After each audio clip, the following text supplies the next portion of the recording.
Hey everyone, thanks for joining us today on our webcast today, building a Teams outage response plan.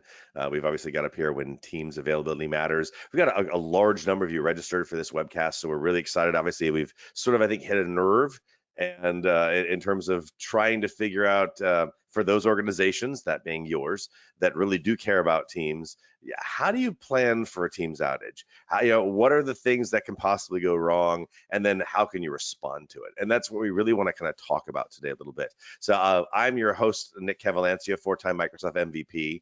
Today I'm also joined by my good friend and my fellow webinar. We've done a bunch of these webinars together. Rob Doucette, he's the VP of Product Management at Martello. Rob, always a pleasure. Good to have you again.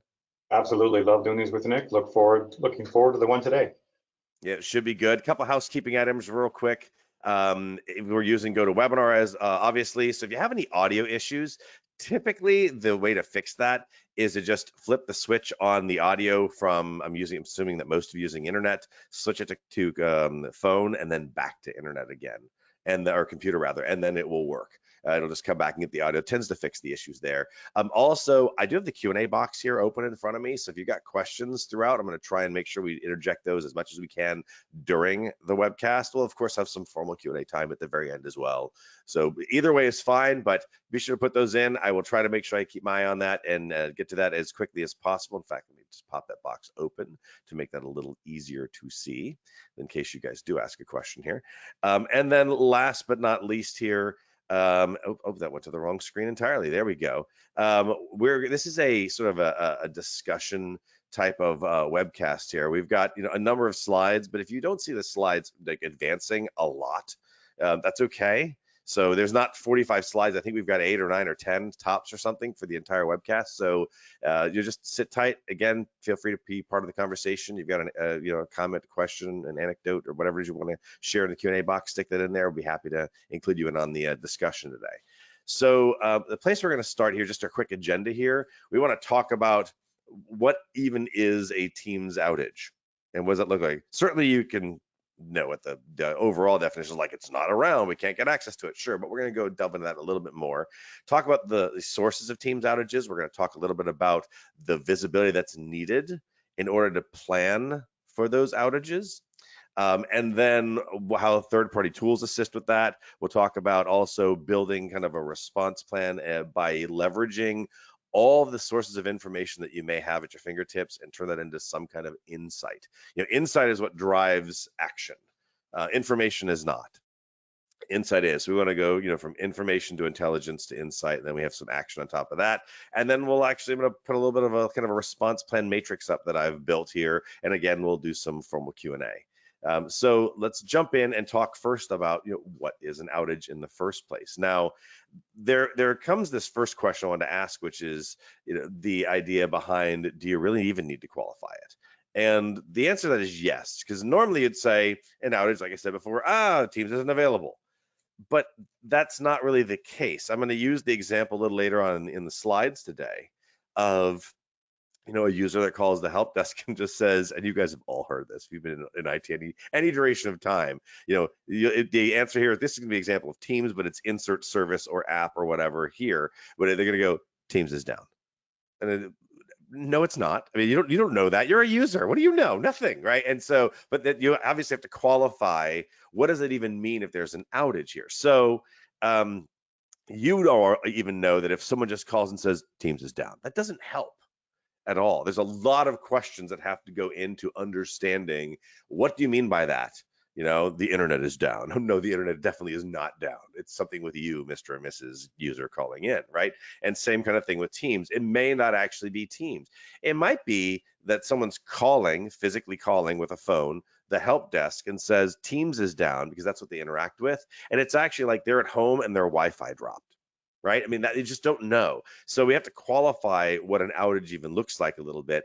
And the reality is, I think it really has to start with the business. Typically, we as technologists, we start with tech and work our way back to business, especially when it comes to planning. And it applies here to the response plans, that kind of thing. Instead, want to start with what the business requirements are, work back to the tech. And so the same thing here. Oh, it's so funny. Stanley already asked, why is the webinar not in Teams? We were just talking about that before we launched, Stanley. Sorry.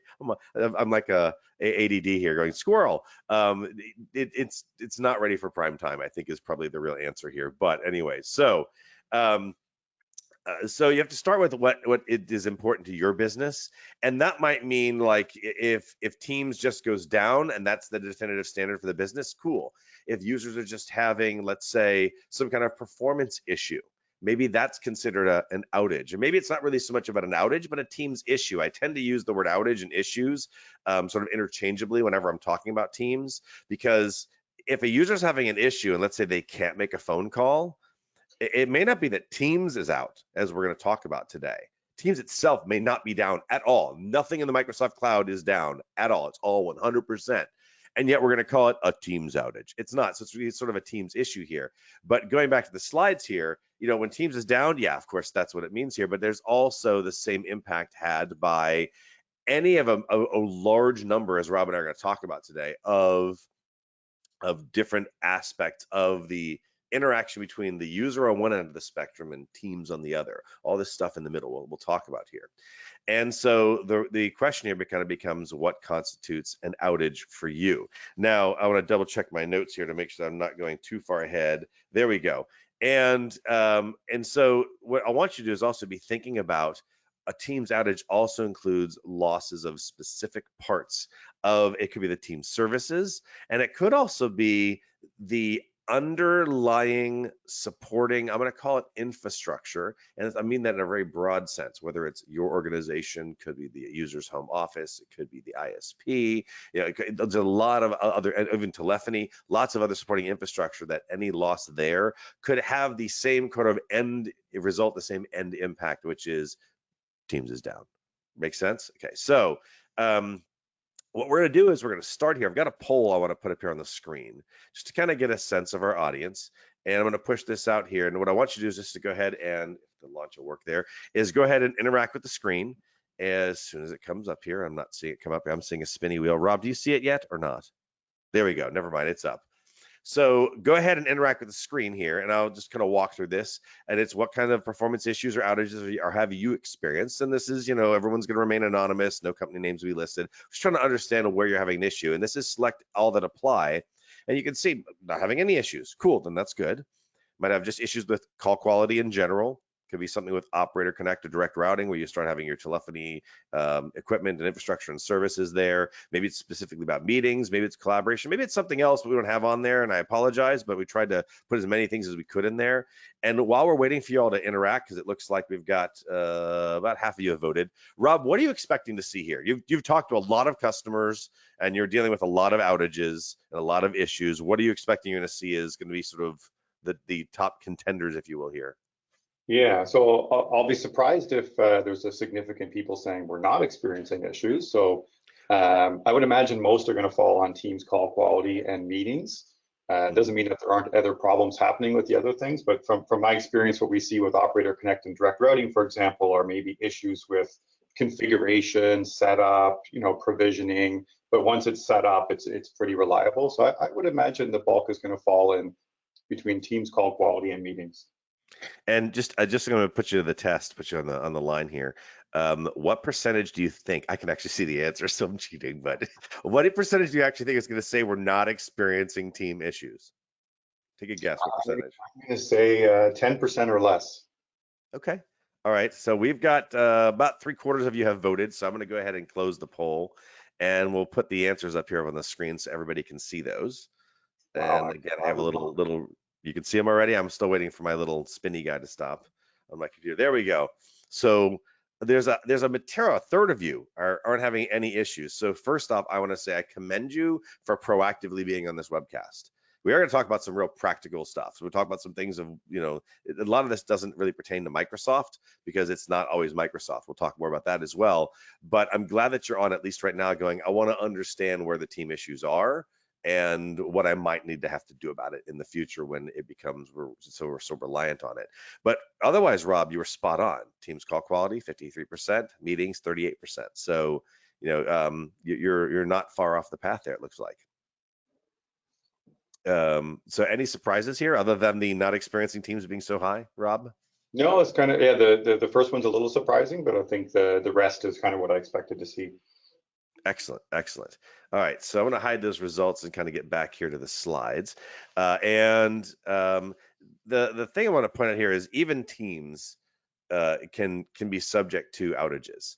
Microsoft, even me being a 4-time MVP awardee, I'm still not going to. Oh, Microsoft is never down. I'm not a talking puppet. We're all realists here, and Microsoft is a vendor just like any other vendor and can have their own outages. This was a recent one, just happened a week or two ago. I guess it's a week ago now, and you can see all the services that were impacted. And it was just due to a router update, which they've now actually issued what was it, a 3-4 page white paper, Rob, on what they're going to be doing differently now moving forward. Yeah, exactly. Yeah, something along those lines. So yeah, in fact, John even mentioned there was an outage. Said IE was down last Wednesday. Another outage. It always happens. Microsoft they're a vendor, like I said, like any other. So and I see some other questions already coming in. I'm gonna wait for some of these for a little later on, just contextually, I think they'll be better answered then. So let's keep going here. The idea here is that there's a lot of sources of outages when it comes to teams. If you think about the spectrum between the user on one end and teams on the other, there's a lot that sits in between the two, and that's actually one of the important factors here. This isn't just about Microsoft and the Microsoft 365 cloud. This is everything that sits in between the user, just the physical person, and teams. And so you think of sort of from a who's responsible perspective, we've got a number of areas that are responsible. You've got, like, for example, you start with the user. Well, they're maybe on a home network for the sake of argument. So there's a lot of things that are really just have to do with them. I actually even put in there, I do have endpoint on there, take that back. It could be something as simple as they're using the Teams full client, or maybe they're using the Teams browser version, and one of those is having an issue. It could be they're using a bad headset, their own internet connection, their ISP themselves, their Wi-Fi. That all could be there. The organization, if you're instead, let's say, routing, even if someone's at the org or the home users being routed through the org via VPN, which you should never do. Microsoft says go direct to the Microsoft cloud. But you see a lot of things that basically have to do with all of the networking and the routing and anything that's maybe scanning traffic, that kind of thing that might actually hairpin turns, that might slow the process down to get out of the organization and to the Microsoft cloud. In this case, if you're in the org, you're going through the org's network, eventually out an ISP into the Microsoft cloud.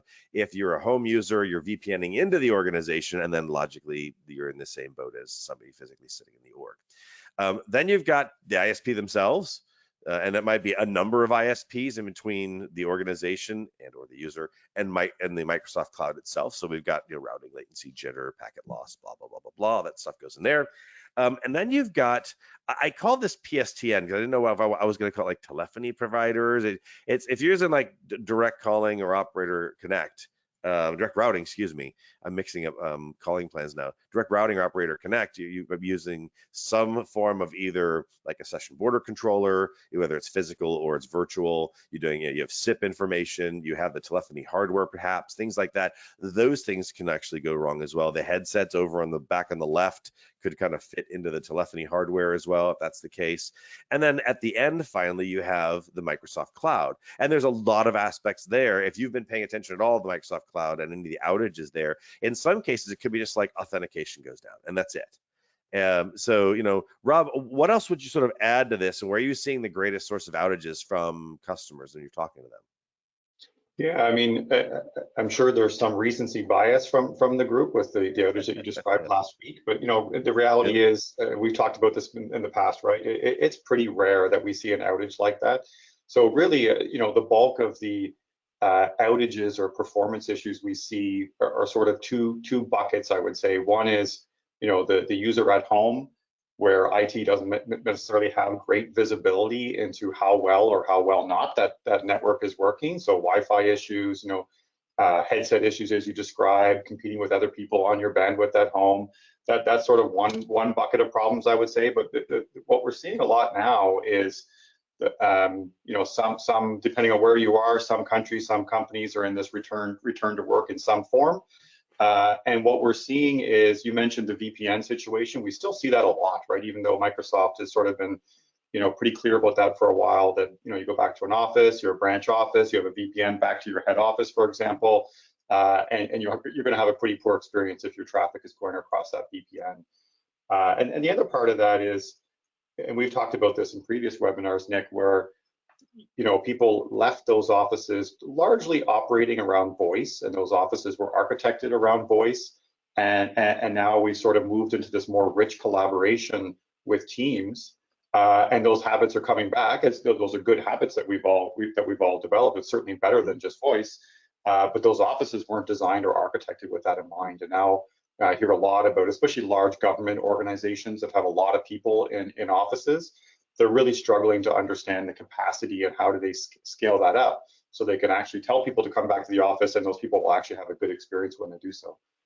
Now that makes sense. Even though Microsoft does puts a lot of effort into trying to minimize the amount of traffic, especially for like low bandwidth internet areas and that sort of thing, you're 100% spot on. And obviously, you're talking from experience with customers.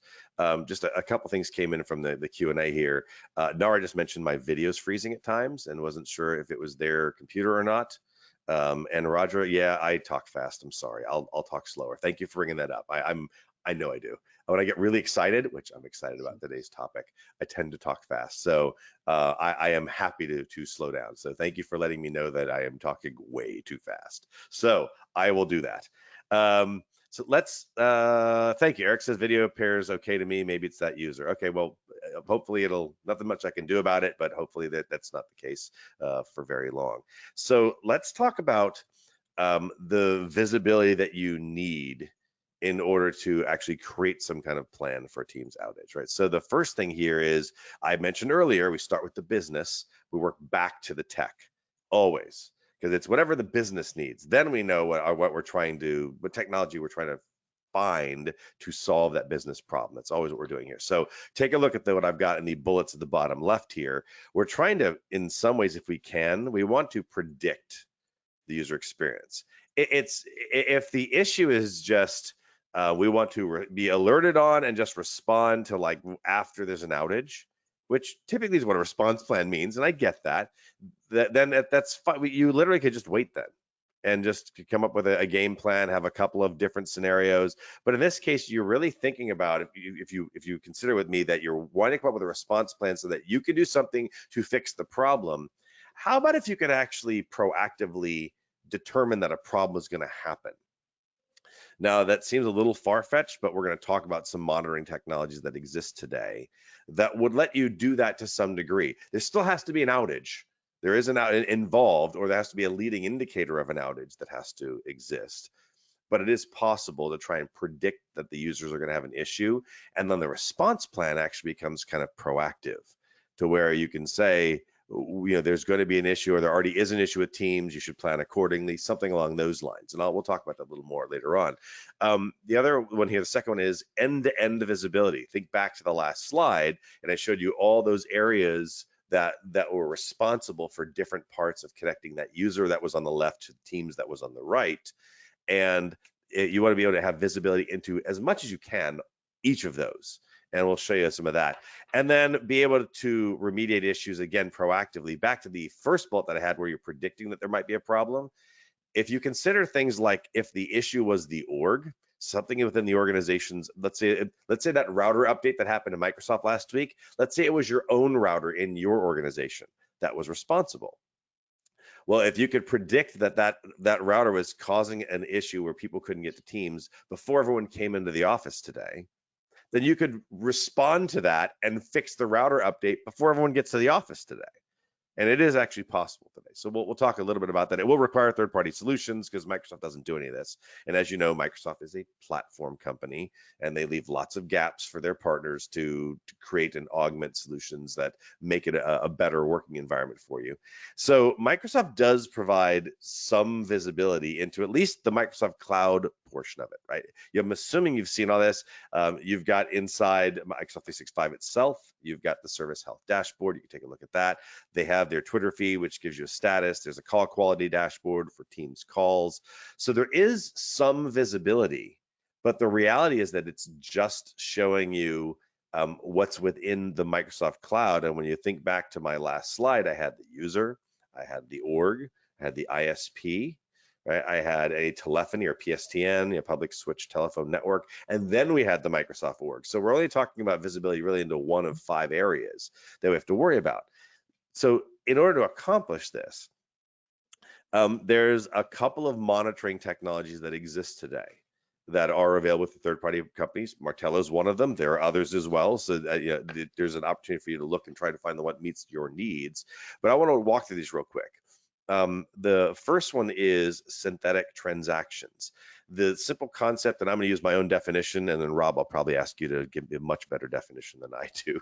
But the idea here with synthetic transactions is simulating what a user would do when they interact with Teams and actually in some cases with all of Office 365. So it'd be things like logging on. Now you're testing authentication. If there's a logon failure with the synthetic transactions, you know there's a problem with authentication. And the same thing with, like, I'm trying to collaborate. Maybe I'm uploading a document. I'm starting a call. Those kinds of things. Those all can be, they can be transacted. They can be tested out, and they're done synthetically through a bot, through a service that's running on some endpoint somewhere. If you think about using this in a manner where, let's say you put one at each location for the sake of argument in your business. Let's assume you've got multiple locations. Then you can figure out one, because you've got synthetic transactions running all the time, 24/7. At 3 in the morning, there's suddenly a problem with authentication. Let's just stick with the example.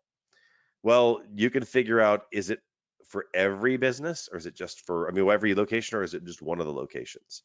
Because then maybe you realize it's actually not authentication, just authentication's failing, but oh wait, everything else is failing. Okay, it's the location. See, now we've narrowed it down to one location. Or alternately, if you had, let's say, 5 locations, and every single one of them is having a problem with authentication, then you know there's a problem with authentication, let's say worldwide, or depending on where your locations are. And so the idea of synthetic transactions is you do have a way of predicting that user experience, and then depending on where the problem is, you can respond and maybe remediate the problem. And I'll talk about that in a couple slides here. Then you've got real user monitoring. Real user monitoring is looking at a very specific user. Now, in this case, there's a lot of data in the call quality dashboard that Microsoft is collecting. But they're not going, because Microsoft, again, being a platform company, they're not going to the extent where they're trying to give you the ability to drill down and to compare users, or show me all the users that are at this location that are just using Wi-Fi, or something along those lines, so you can start pinpointing where the problem is. And real user monitoring has the ability to take a lot of that information and figure out for a very specific user, whether they're having an issue or not, and what that problem is. And then the last one is network path visualization, which is used for both routing inside an organization within an ISP. And think of it as like traceroute on steroids is probably the best way, like visualizing traceroute, if you will, so that you can figure out where in a path do the let's say the I'm losing my mind here, the packet loss might increase, or if the latency increases, or something like that. We can figure out where is the issue. Oh my gosh, it's actually in our New York office where everything routes to before it goes out to the internet. Okay, great, then it's something within there, and then you narrow it down. Which router in the New York office is the problem, and that sort of thing. So there's an ability there with these kinds. Now, Rob, I know that I've done a decent job, but I probably haven't done it full justice. So one, would you maybe, if it warrants, provide some better definition of these? And also, could I give you control for a minute, and would you maybe show a little bit about how these different types of monitoring could be used to create alerts, to provide insights, so that the audience has an ability to actually, respond? And then later on, we'll talk about actually building a response plan. But right now, let's lay the foundation of, you have lots of ways you could respond. Can we do that? Absolutely.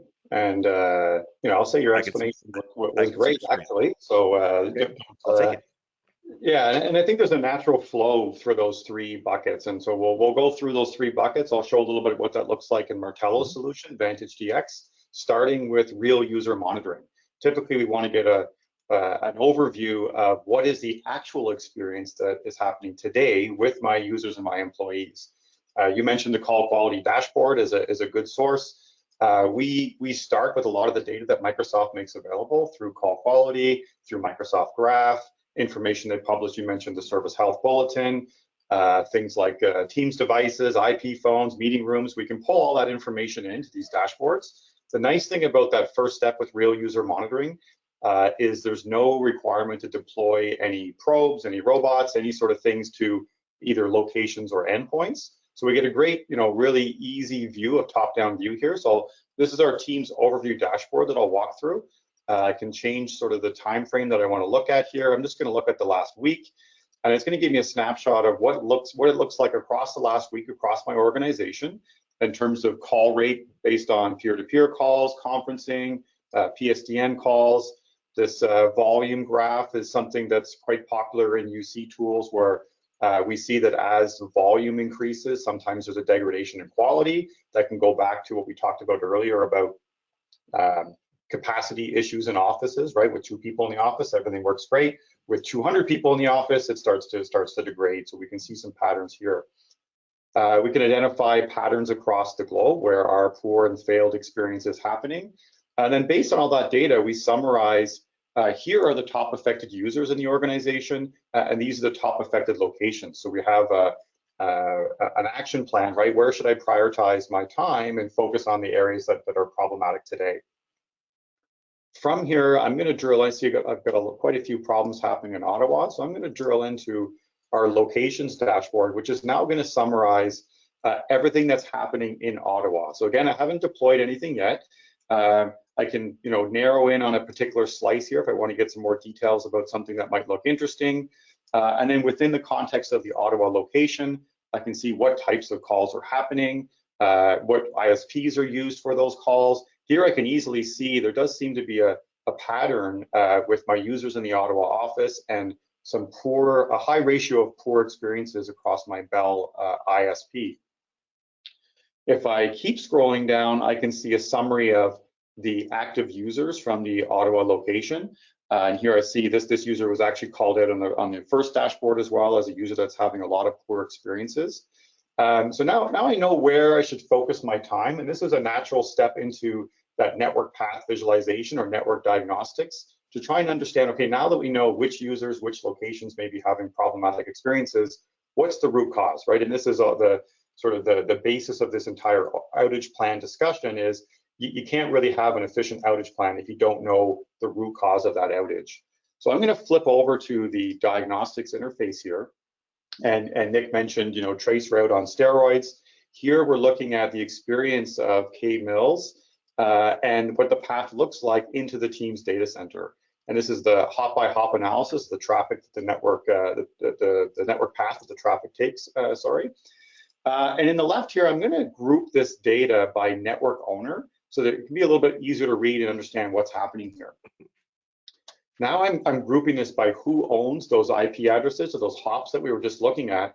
And now I can see clearly that the issue that we're seeing is across the Bell ISP. And in the right here, we can see some details about round trip time. There's also some packet loss being introduced across that segment of the network. And that's consistent with what we saw earlier, right, with the Bell ISP being identified as problematic. There was a question earlier about location and helping with locations. We also, in the top right here, can give you a view of, for these users, again, in this case, I'm using a user based out of Ottawa, are they going to the right Teams front door or Teams data center? In this case, everything looks good. I'm in the US East, going to the US East. We've seen examples where, we mentioned the VPN example earlier, where, persistent VPNs may be in an office, and as a result, the user is being taken to a data center across, the other side of the world, which is going to be a pretty lousy experience for that user. And that's something we'll see graphically in this view here. Again, back to trying to decipher root cause quickly. I know K-Mills is in our Ottawa office. I also have a probe deployed not just on K-Mills' laptop, but also in the Ottawa office. I'm going to add that here. And I can see quickly, whether I go back down to the raw view here, that they're sharing a chunk of the network. And again, if I go back and group, we can see in both cases, Bell is the source of the problem. So here, I can see everything looks fine from K-Mills' perspective. It's really that shared component of it being the ISP. And that's what we're going to talk a little bit later in the presentation, Nick, about what that means now that I've identified that it's an ISP problem not a particular problem with this user. Let me stop you for a second, Rob. A couple questions have come in. I Yeah. want to get these contextual in here. So Andrea asks, where are the data sources for Vantage DX? Is it the call quality dashboard, user devices, video endpoints? And I'm gonna ask a couple of questions all at once because I think it's all stuff you're going to talk about here. Yeah. Nara asked about how accurate IP addresses are for geolocation. Andrew also asked, the path analysis is very interesting. Does it need a probe installed on the network? You know, there's a lot of questions of sort of what are your sources and how does this exactly work? So maybe that maybe goes back to those 3 kinds of monitoring. You could talk about those, a little more mechanically. That might help with some of this.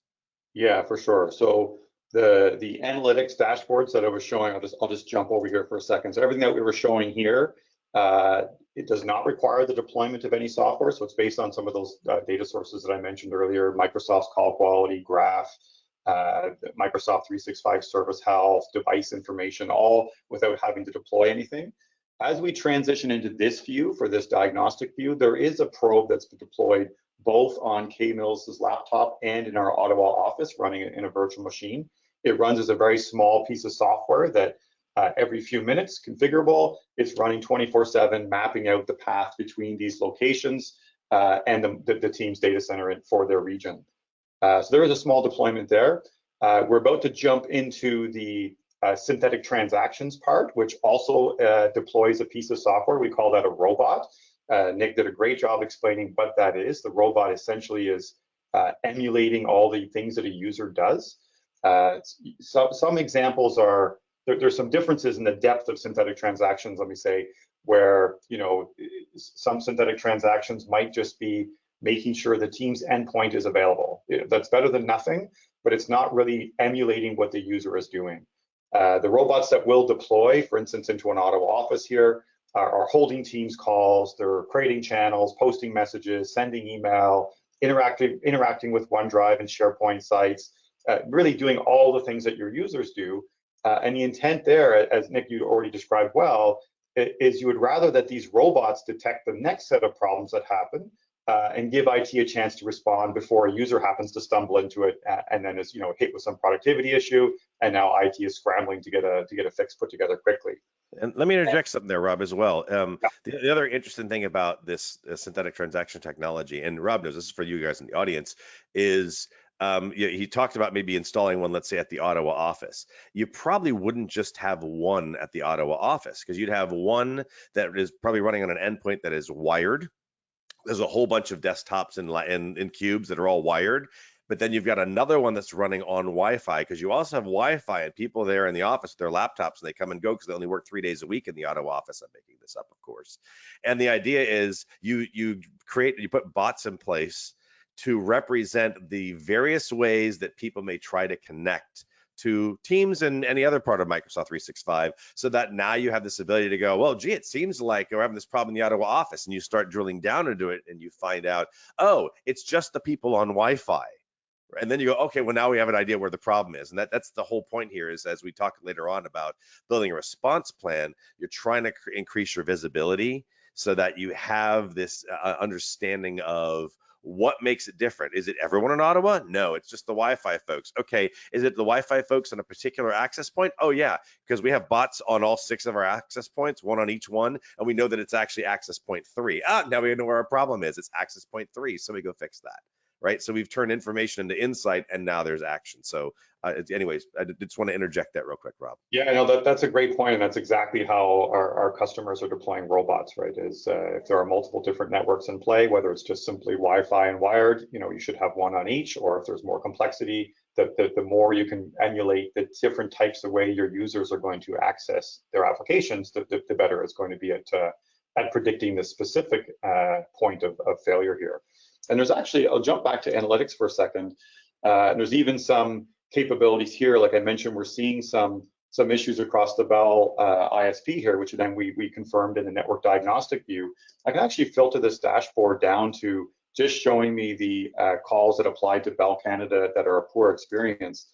And it will summarize here above the connection types. I can see they're all wired.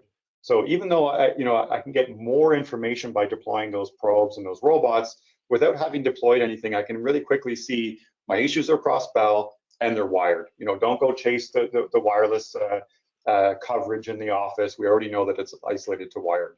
So I'm just going to go up and remove that filter because I just want to show what the synthetic transactions that we talked about looks like for the Ottawa office. And here's where we get a measurement of some of those actions that we mentioned. We're in the context of our Teams dashboard, so we're just showing the Teams workloads. But I can see over time all the activity by the robot as it's getting the various Teams actions, which I have listed on the right here in the legend, but also looking at MOS score from the robot, the bandwidth available from the perspective of the robot in that location, packet loss, all the kinds of things that we can quickly identify. Is there something happening in this particular office, a particular user, or something broad across the entire organization? And we've got a good example a little bit later in the deck about a specific customer example that use our robots, and we're able to proactively get ahead of the Teams outage last week, which we'll save for a slide later. So I'll pass this back to you, Nick.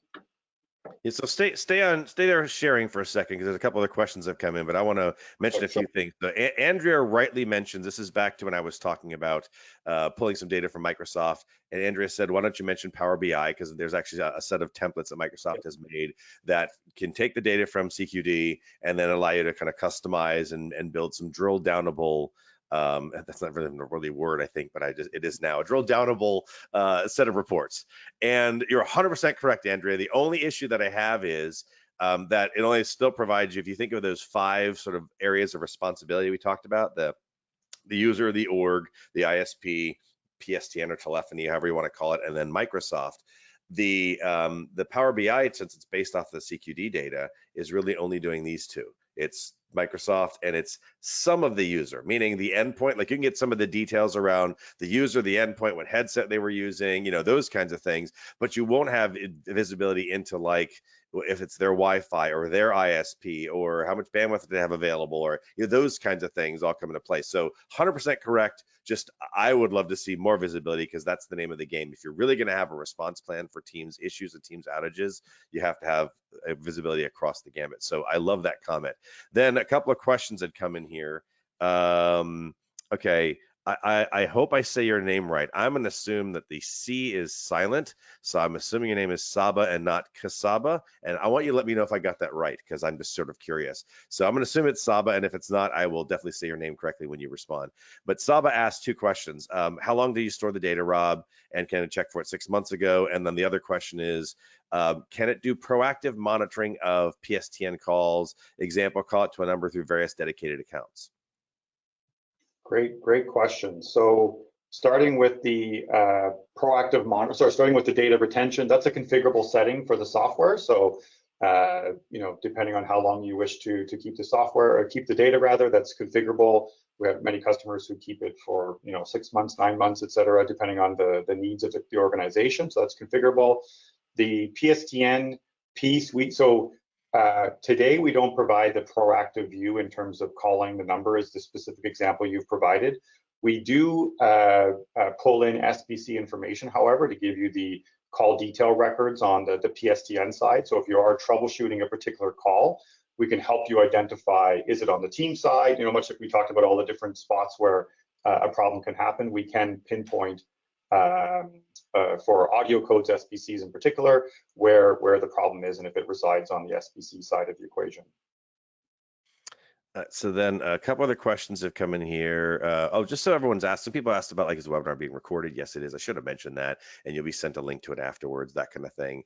And slides after the webinar, I'll make Clem, some folks want slides. Let's make sure they get their slides. So Stanley's asked for it, and maybe that'll just be included in the email afterwards. We'll figure that out. But Stanley, one way or the other, you've asked, we'll make sure you get them. If not, everybody will get them. So let's see. I'll come back, Vincent. I'll come back to your question in a moment here. Stan asks, is there auto notification for point of failure? So you're talking about monitoring here. Let's talk a little bit about maybe alerting, Rob, just briefly about if there's any kind of problem that's going on. Can you delve into that so that we can kind of answer Stan's question, but also expand the concept beyond just points of failure? Yeah, absolutely. And I think that's one of the, in the context of the Power BI question, which was a great question, alerting is one of the things that we can add on top of here. And so we do have thresholds based on the best practices that Microsoft provides. So as the robot is running, for example, experiences a performance issue that's outside of the expected results that Microsoft publishes as best practice, you can be notified. There's also the ability, sort of out of scope for the demo today, but we can take a lot of this data and slice and dice it. We've talked about this in previous webinars where we call out things like VIP use cases, where I just want to have a particular notification for VIPs or frontline workers. You can take this data, carve it up using what we call membership rules, and then start looking at the environment by department, by region, by function, et cetera, and have a different response plan for each of those groups of users. So that's something we can do. And the other thing I'll just mention, is not specifically a question that was asked here, but it's relevant to the Power BI question. All these dashboards that I'm walking through are completely out of the box. So I haven't done a whole bunch of work before this webinar to get this all to look this way. When you log into the platform, this is exactly what you will see as well. And that's a big benefit over having to spend time on Power BI to get it to look the way you want it. Hopefully that answered that question. Can you show an alert to something, say anywhere in there? Do you have that set up? I'm just going to put you on the spot, but do you have the ability to do that, or? Well, so the email is typically the output. What I can do is kind of just show you from a business service perspective. So this is the sort of slicing the data up, and where we can get, here are the different workloads as a simple example, or Teams VIP, and here we can identify a target in terms of an SLA of what's acceptable for performance for this group of users. And if that's exceeded, then we'll send an alert out that summarizes what's happening with Teams VIP. And it all relates to sort of this service level agreement dashboard where we track performance for that group of users, which encapsulates all the data sources that we've talked about in this webinar. Yeah, and I'll mention, if you go back to your back one screen for a second here, Tim had asked, and I think it's answered by just looking at the dashboard there. Tim said, does the tool monitor Teams rooms or only end users? And as you can see here, when it pops up here, you had Teams rooms, I think, on the other screen you had after this one, where you were showing. So it's monitoring Teams rooms as well as users having calls, correct? Yeah, so we identify the poor experience, and we can identify if it was a meeting room device or a meeting room. We do have another release coming up next month where we have a whole new set of functionality coming for MTRs, or Microsoft Teams rooms, which will be dedicated dashboards like the dashboards I'm walking through today, but they'll be centered around your meeting rooms, which are the most active, which are showing problems, and drilling down right to the devices that support those meeting rooms. So for example, if a device goes offline, you probably want to be alerted about that before somebody walks into the meeting room 5 minutes before their meeting and finds out that the device is offline. So there's a lot of functionality coming in the next month in our next release. Excellent. So I'm going to do this. We're at 10:43. And I think this webinar is supposed to be 45 minutes, but you guys have a lot of questions. So I'm going to go ahead and take back presenter control. And then what I'm going to do is I want to kind of finish our slides here for those people that are kind of thinking around the time frame, and I got to get out by pretty close to quarter till and that kind of thing. I want to respect your time, but we're happy to stay on a little bit longer and answer the questions.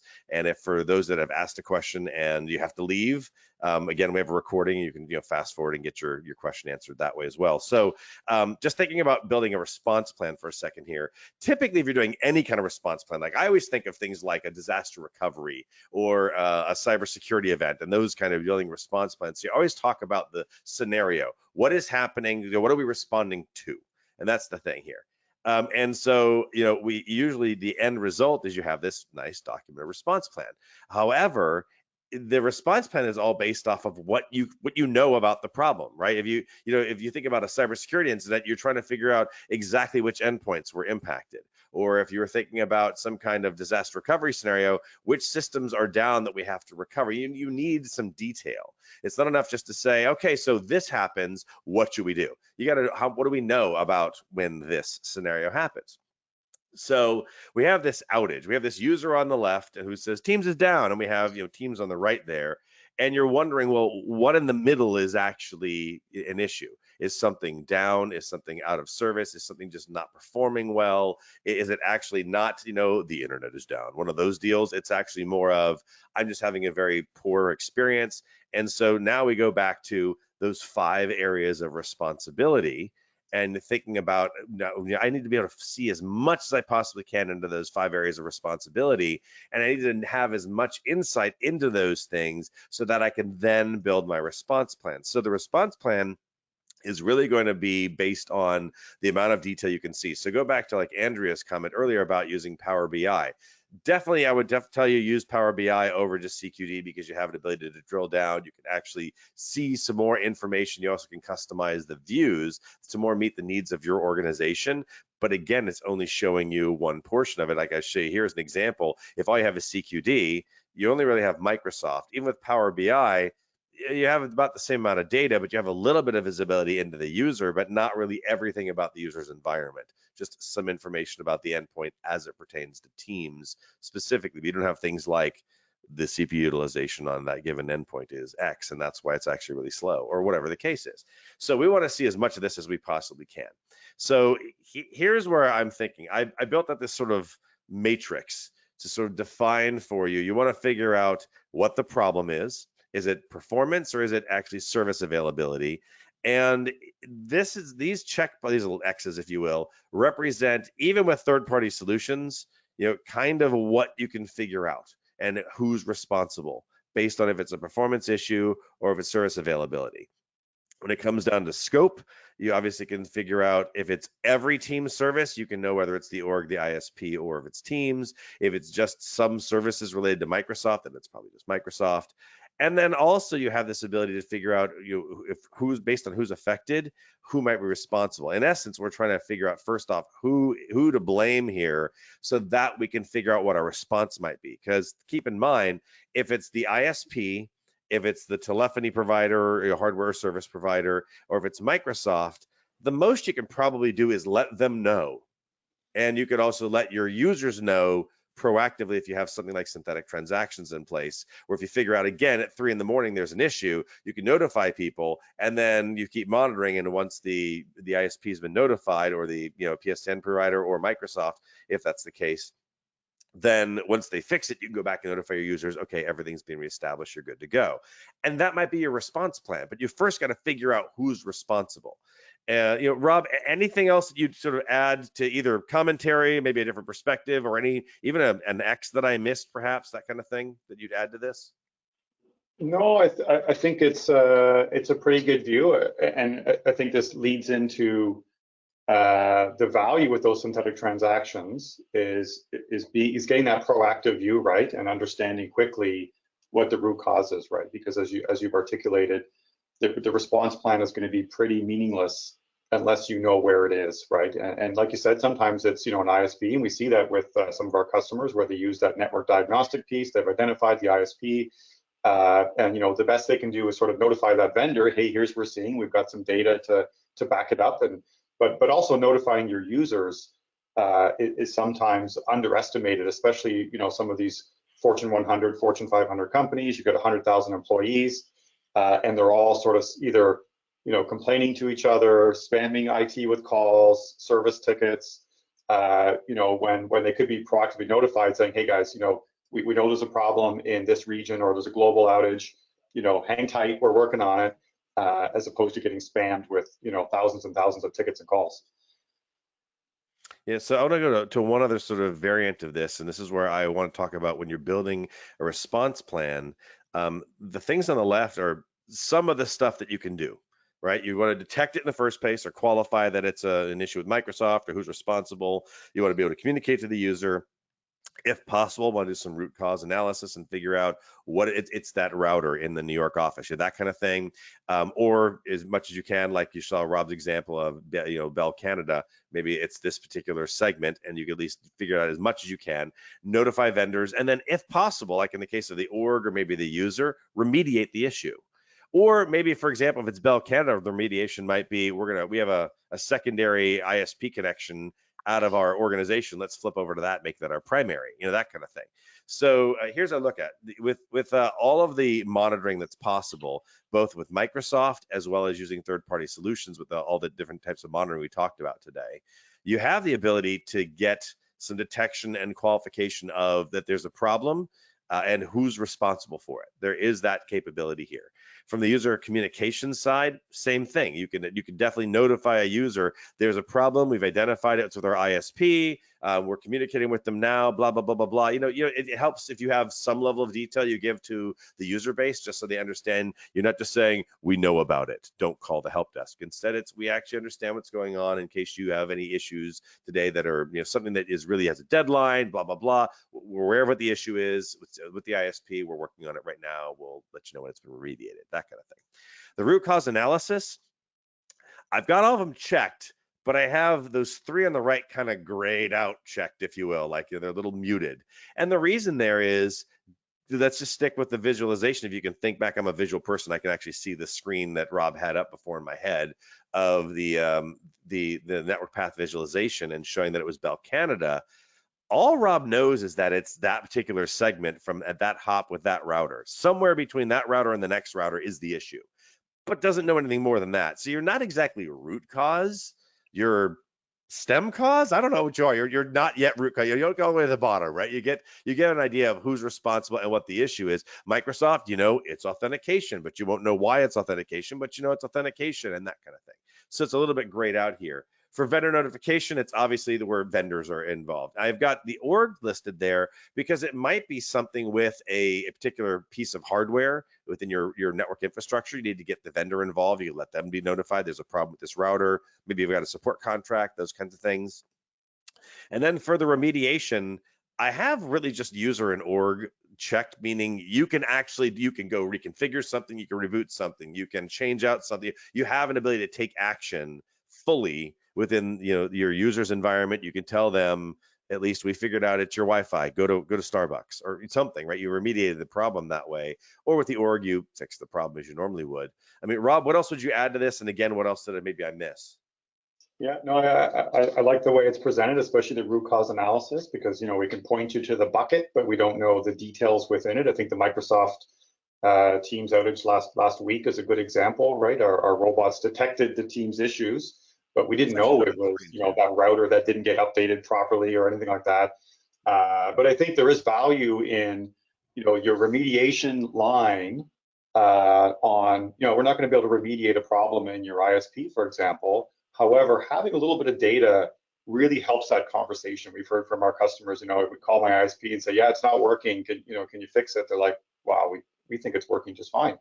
But if you have some data to say, look, if we have a vendor that's actually monitoring the traffic across your segment of the network with these performance measurements, that has shown to be something that they get a good response from that ISP as a specific example. Yeah, that makes perfect sense, because everyone can just point the finger going, it's you. That's sort of the IT equivalent of the internet's down. It looks good here. The Exactly. light bulb in our office is working just fine. What's wrong with your light bulbs? That kind of thing. So let's do this, Rob, because I want to get, we have literally, just a ton of questions here. And I'd like to see if we can try to answer most of them here. So why don't you just do this slide and the next one, talk a little bit about Martello, and then I'm going to jump into the questions if that's okay. So go ahead and just 30 seconds. That last screenshot was a screenshot from a customer of ours, happened to be a Fortune 100 company, with the detection of that that outage last week, about 20 minutes in advance of when it was pushed by Microsoft. And again, it's depending on the size of the organization, you might be thinking, well, 20 minutes, what's the big deal? For this company, north of 100,000 users, getting ahead of that, the 20 minutes was significant, right? And we have for the sake of time, we have a blog that talks a bit about this and the findings that we saw and some of the things that our customers saw. So I'd encourage you to check that out if you want to get some more detail as we try and zip through some of the questions here.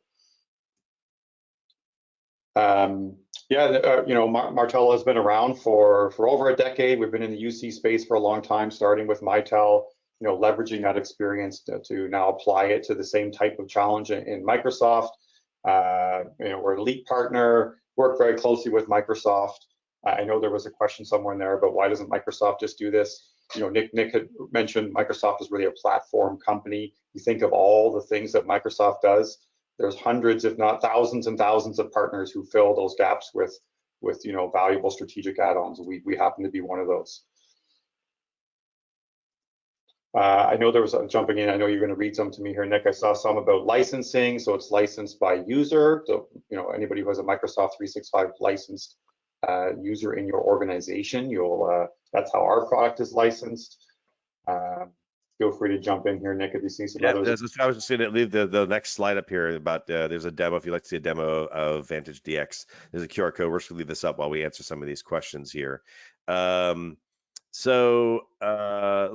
Amanda asked, how would you determine if the issue is if the issue is software driven in a hybrid work environment? So 2 users both working from home network, what would be the starting point for drilling down the issue? So if you've got a hybrid work environment and 2 people are in 2 different home networks, how would you be able to drill that down? Yeah, so one, we would be able to typically identify that from that first dashboard, that real user monitoring. Are those users actually having poor Teams experiences? And then the next step would be the diagnostics probe on their machine, which is then going to model out or map out the path to the cloud.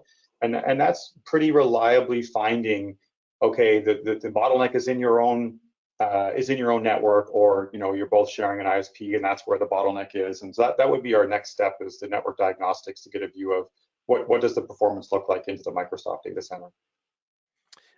Daryl's asking about the voice aspects. Saying, so this is all voice aspects of Teams, not files, tasks, or apps. The solution's voice centric. Yes, and of course the answer is no. It does so much more. Would you talk about this just both from Teams and maybe just extend it out to the rest of Microsoft 365? Because there's more than just Teams being monitored here. Would you talk about that real quick for Absolutely. We've chosen, to focus on this presentation around Teams, and some of the dashboards that I started with certainly were voice call quality oriented.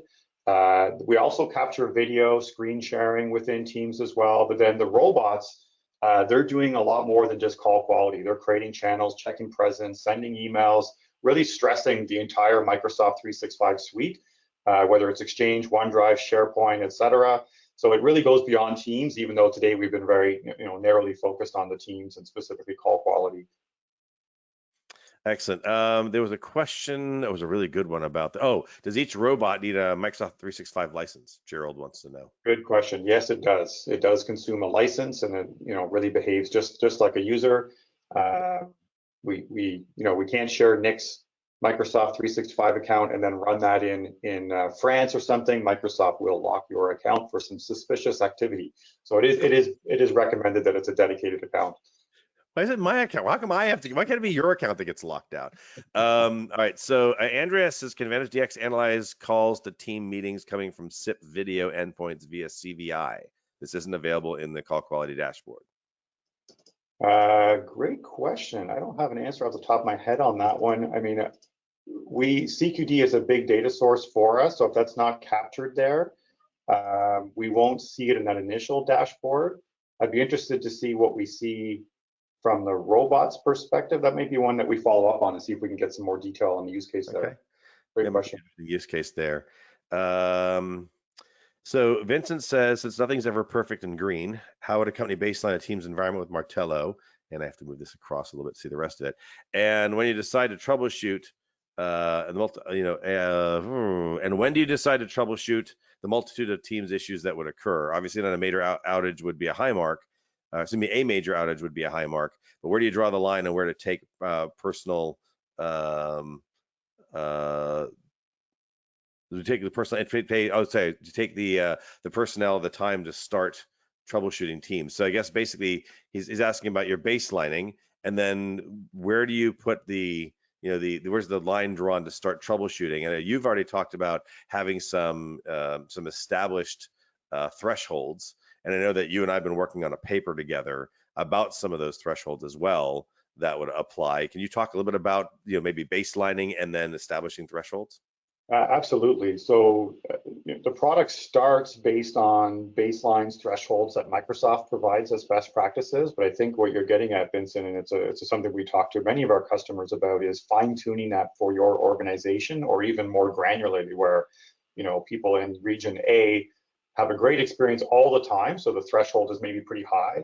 but maybe there's another region that's not served as well from a connectivity perspective, and they're always a little bit below that Microsoft best practice. So we don't want to be alarming all the time when we know that's kind of normal.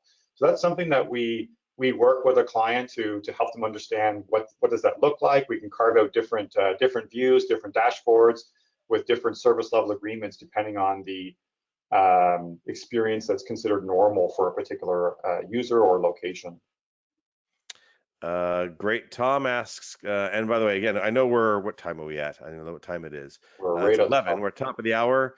I'm going to try and keep going for a minute or two or three or four. We definitely want to respect your time. But again, if nothing else, we're going to try to get through these. They'll be in the recording. You'll get a link to the recording later on. Tom is asking, can you use the solution, use Vantage DX, that is, for some other VoIP solution like Mitel Cloud or similar? Sorry, say that again.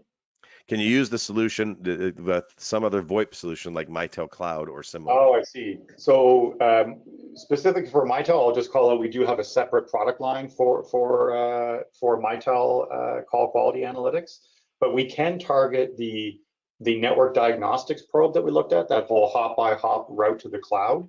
That we can target any cloud-based endpoint. So if you wanted to point it to some other UC provider, or even like a Salesforce instance, ServiceNow instance, and we'll model out the same path to the cloud, which can also identify pinpoint any bottlenecks. Wonderful. Daryl's asking, ideal mostly with SMBs with 100 users or less. Is this a viable solution? So it is. So we can run this in a multi-tenanted situation where you would host or operate the software for a large number of small customers, for example.